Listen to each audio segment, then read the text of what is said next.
Once we know the area on which we can construct our document, the next thing we want to consider is the physical appearance of our content.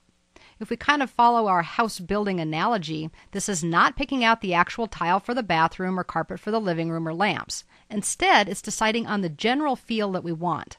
In Word, we do this by configuring our theme. Actually, in all of Office, we do this by configuring our theme.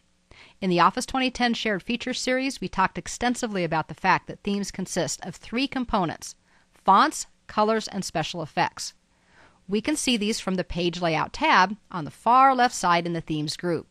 The theme itself, as well as the three different components that I just mentioned. We know that we can choose from predefined themes by clicking on the drop-down. We also know that we can kind of create an ad hoc theme by going to each one of these different categories and choosing or customizing our own. In addition, we also know that we can import themes, and that's what we want to do here. The You Got It Training Company already has a theme created, and we're supposed to use that across our documents to ensure they're consistently formatted with our branding, including things like colors and fonts.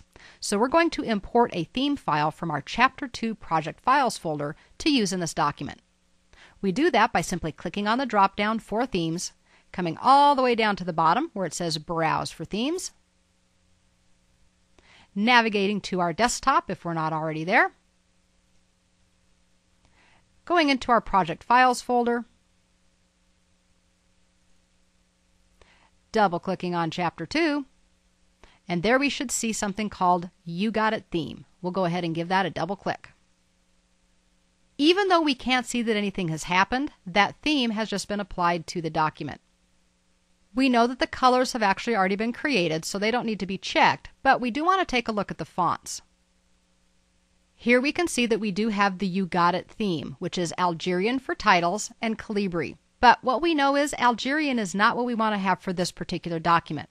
We kind of need a cleaner font instead of the one that's typically used for marketing materials. So we're going to go ahead and create a new one. Coming all the way to the bottom, we can create a new theme.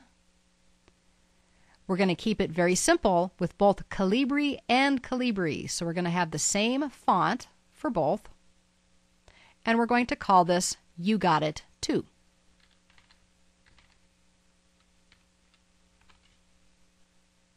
Then we'll just click Save. Remember that the things that you see in your colors and your font sets as well as your themes may look a little bit different than mine. It depends on what's been done on your computer and what things have been previously installed. At this point, our theme is all set to go though, with the colors that were already set up, and now we've customized the fonts to be appropriate for this document. We'll use these theme components in probably more ways than we realize. Sure, they're part of our obvious choices as we begin working with things like fonts and drawing shapes that have fills or even smart art. But they will become part of more subtle choices like when we use lines or borders or format tables and charts.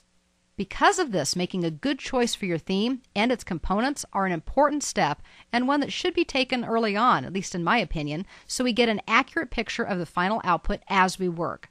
Some people change it later on, but I'm a very visual person, so I like to get all of these things set up initially so as I create the content, I can see exactly how it's going to look on the page and make sure that it's all going to be appropriate. It's a fairly quick step, but I think an important